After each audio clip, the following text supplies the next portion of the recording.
let's hope this works. I'm going to restart with a concept that we're all familiar with called democracy. And we may or may not like it, but it's heavily dependent on elections. We need to elect those who do represent us. And we put a lot of faith in these people. And elections is the difficult marriage of secrecy and verifiability. We want every single vote to be absolutely secret so that you don't feel intimidated when you go to the polling station. You are happy voting for any candidate because no one can threaten you and they can't buy your vote. But at the same time, we want the election to be verifiable. We need to know, to some extent, that all the votes have been counted and that the outcome of the election actually reflects the will of the people. And the difficulty is doing both of those things at the same time.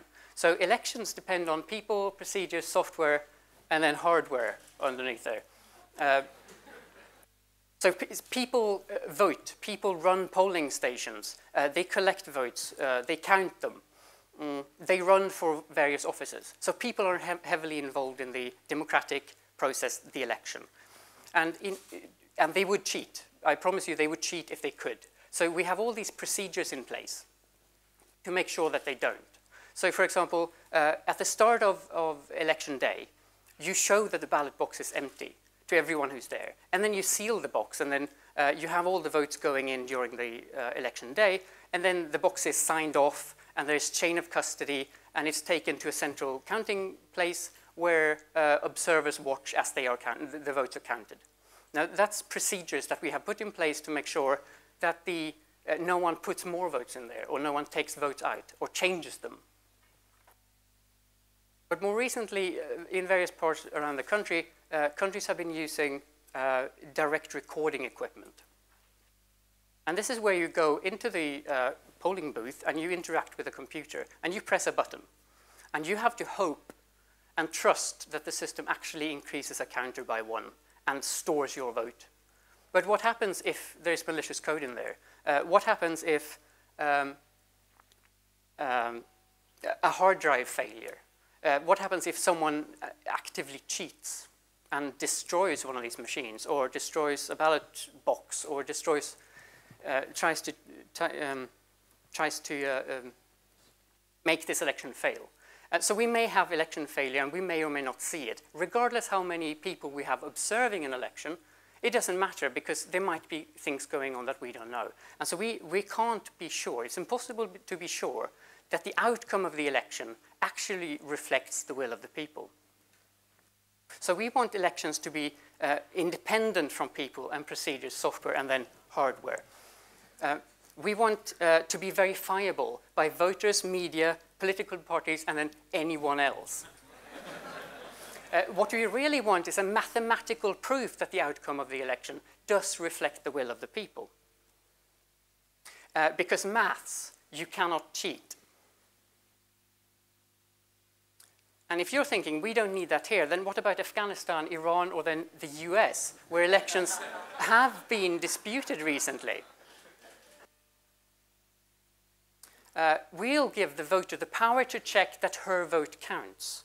We'll give anyone the power to check that the final tally is correct, while keeping the vote absolutely secret. So there's no one you have to trust, and that includes the current government and system providers. No one can know your vote, and that includes hackers and system operators and poll station staff and anyone else. And cryptography is what makes this possible. And that's the maths for you. Cryptography is just maths. So we have all these encrypted votes going in. And the most important bit is going to show up just above the screen. And we have, it says voter verifiability in very dark black there. And we have these voters at home checking that their votes are actually in the tally. And then anyone can check. Political parties can check. Journalists, media outlets, politicians themselves can check that the votes are decrypted, anonymized and decrypted properly, and then counted correctly. And then it says the whole election is verifiable. And so what we call this end-to-end verifiability. And this is, I've been working on one such system called PrivVote. And this is a ballot form for PrivVote. We actually use paper. So we're not talking about voting online. We're not talking about interacting with a computer. We're talking about interacting with paper. And then anyone can do that. But we're adding the possibility of verifying your vote. So if you look at this ballot form or that ballot form, you can see that the candidates on the left-hand side are in a random order. And if you compare two ballot forms, the candidate lists are different on each one. So if I put an X, or if I put a mark next to one of the candidates, and then what I do is I tear this form apart, and I destroy this bit with the names on it, what I have left is an encrypted vote. So I'm using paper, but I'm encrypting something. And now I'm actually going to attempt the impossible by showing this video on this very small part of the screen. Right, so this is my colleague filling out a ballot form. You do that just as you normally would, and then you fold along this perforation, and you tear the ballot form apart. And when you've done this, you've encrypted your vote.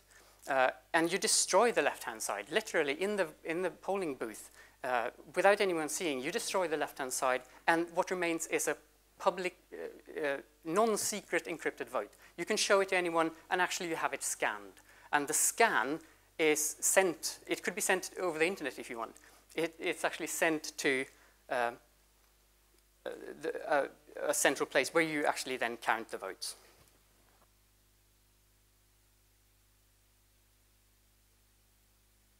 I wish you could see all my slides. But how does this work?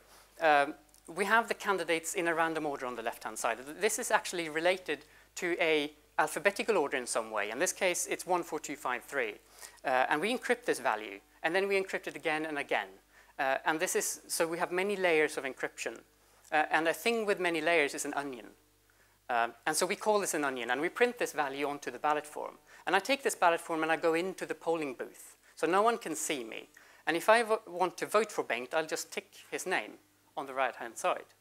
Now, when I destroy this left-hand side, this could be a vote for anyone. Because any candidate could be in this position.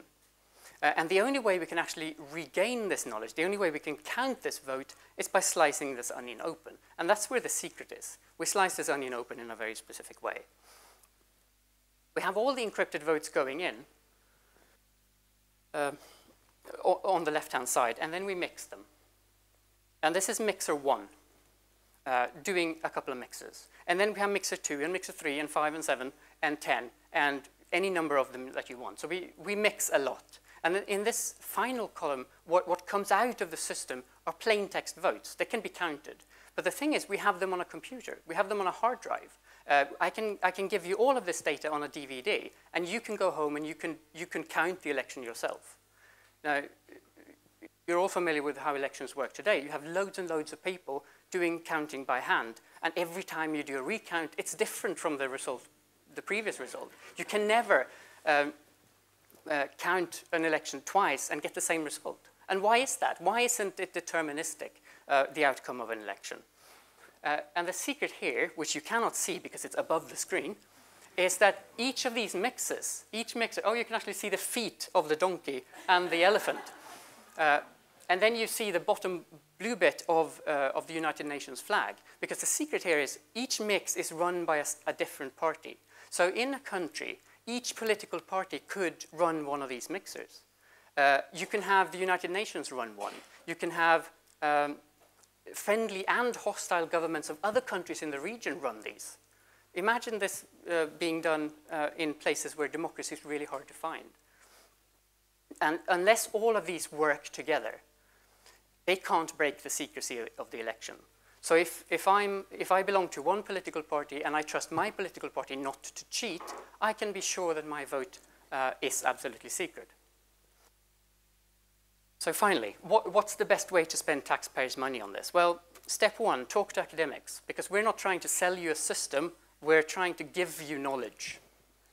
And step 2, implement one of these end-to-end verifiable systems. There are several of them out there. This is just one of them. And it's, what you do is you pay professionals to do it, but then you make the source open code, the code open source, because that you're using taxpayers' money, so why wouldn't it be open source, you know? Belongs to the people. Step 3, audit the code. We need to make sure that this code actually works. So let anyone audit the code because it's open source. But then also pay professionals to do it too, because the big thing, the thing that no one knows about open source is that very few people care. So you need professionals to check as well. So what have you done now? You've actually given the people secret and verifiable elections that they own. Thank you.